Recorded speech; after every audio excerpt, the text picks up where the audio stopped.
بسم اللہ الرحمن الرحیم۔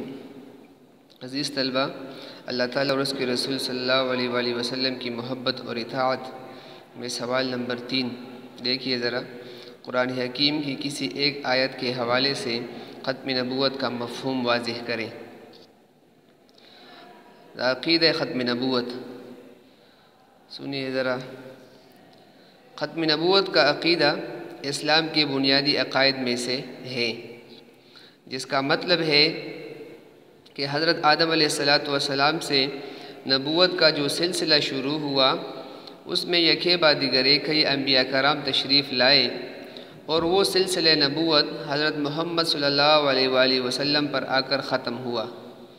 اب حضرت محمد صلی اللہ علیہ وآلہ وسلم خاتم النبیین ہے، یعنی آپ صلی اللہ علیہ وآلہ وسلم اللہ تعالیٰ کے آخری نبی اور رسول ہیں۔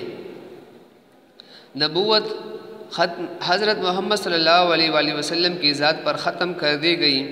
جو شخص ختم نبوت پر ایمان نہیں رکھتا وہ دائرہ اسلام سے خارج ہے، کیونکہ آپ صلی اللہ علیہ وآلہ وسلم پوری انسانیت کے لیے صحیفہ ہدایت لے کر تشریف لائے، اور آپ صلی اللہ علیہ وآلہ وسلم کی تشریف آوری سے ہدایت کا سلسلہ اپنے اتمام کو بھی پہنچا اور اختتام کو بھی۔ تو اس بارے میں اللہ تعالیٰ کا ارشاد ہے، ترجمہ، کہ آج میں نے تمہارے لیے دین مکمل کر دیا، تم پر اپنی نعمت تمام کر دی، اور تمہارے لیے اسلام کو بطور دین پسند کر لیا۔ تو اس آیت سے واضح ہوا کہ دین مکمل، نعمت مکمل اور اسلام کو بطور دین پسند کیا گیا۔ تو اس کا مطلب یہ ہے کہ آپ صلی اللہ علیہ وسلم آخری نبی ہے۔ آپ صلی اللہ علیہ وسلم کے بعد کسی اور نبی کی آنے کی ضرورت نہیں ہے۔ اب قیامت تک آپ صلی اللہ علیہ وسلم کی تعلیمات پر عمل کیا جائے گا، کیونکہ اسلام کے علاوہ کوئی دین قابل قبول نہیں ہے۔ قرآن پاک کی روشنی میں ختم نبوت، اللہ تعالیٰ کا ارشاد ہے، ترجمہ، نہیں ہے محمد صلی اللہ علیہ وسلم تم میں سے کسی مرد کے باپ، بلکہ وہ اللہ تعالیٰ کے رسول اور آخری نبی ہے۔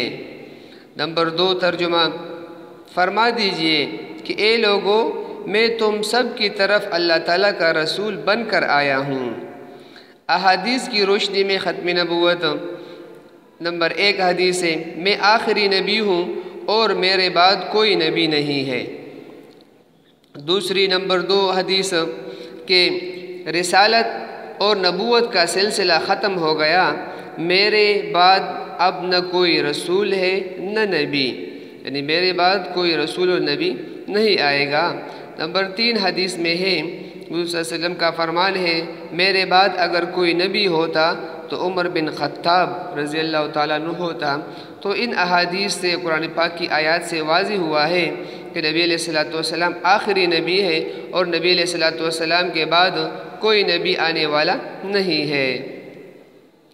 اس کے علاوہ حضور صلی اللہ علیہ وسلم نے اپنے بعد 30 کذاب یعنی جھوٹے نبیوں کی خبر بھی دی ہے، اور ارشاد فرمایا ہے کہ میری امت میں 30 کذاب کا مطلب ہے جھوٹا، یعنی جھوٹے ہوں گے، جن میں ہر ایک نبی ہونے کا دعویٰ کرے گا، یعنی ہر کوئی یہ چاہے گا کہ میں نبی ہوں، حالانکہ میں خاتم النبیین ہوں، میرے بعد کوئی نبی نہیں۔ اس حدیث سے بھی نبی علیہ السلام کی بات واضح طور پر سمجھ آتی ہے کہ نبی علیہ السلام نے اشارہ بھی فرمایا ہے کہ 30 جھوٹے آئیں گے اور وہ نبوت کا اعلان کریں گے، حالانکہ نبی علیہ السلام نے فرمایا کہ وہ جھوٹے ہوں گے، میرے بعد کوئی نبی نہیں ہے اور نہ آئے گا۔ اس کے علاوہ اور اسی طرح پاکستان کے آئین میں 7 ستمبر 1974 کو دفعہ 260 میں شق 2 کے بعد نئی شق 3 درج کی گئی، جس میں ختم نبوت کا واضح ذکر موجود ہے۔ 1974 میں بھی یہ بات واضح طور پر آئی کہ اب نبی علیہ السلام کے بعد کوئی نبی نہیں آئے گا، یہ لکھ دیا گیا ہے پاکستان کے آئین میں۔ امام ابو حنیفہ رحمۃ اللہ علیہ کا قول بھی ذرا سن لیجئے۔ امام ابو حنیفہ رحمۃ اللہ علیہ فرماتے ہیں جو شخص نبوت کے جھوٹے دعوے دار سے دلیل مانگے، جو شخص نبوت کے جھوٹے دعوے دار سے دلیل مانگے وہ بھی دائرہ اسلام سے خارج ہے، کیونکہ حضور صلی اللہ علیہ وسلم کے بعد کوئی نبی یا رسول نہیں ہے۔ تو ہمیں بھی چاہیے، جس طرح سوال نمبر 2 میں ہم نے پڑھا تھا کہ ہم نبی علیہ الصلوۃ والسلام کی اطاعت کریں، نبی علیہ الصلوۃ والسلام کی اتباع کریں، تو نبی علیہ الصلوۃ والسلام کی اطاعت اور اسی طرح نبی علیہ الصلوۃ والسلام کی اتباع میں یہ بھی شامل ہے کہ ہم نبی علیہ الصلوۃ والسلام کو آخری نبی مانیں، اور ہم نبی علیہ الصلوۃ والسلام کے لائے ہوئے دین کو مانیں، اور نبی علیہ الصلوۃ والسلام کی تعلیمات پر ہم عمل کریں، تو ہمارے لیے دنیاوی فائدہ بھی ہے اور اخروی فائدہ بھی ہے۔ اللہ تعالی ہمیں عمل کی توفیق دے۔ وآخر دعوانا ان الحمد للہ رب العالمین۔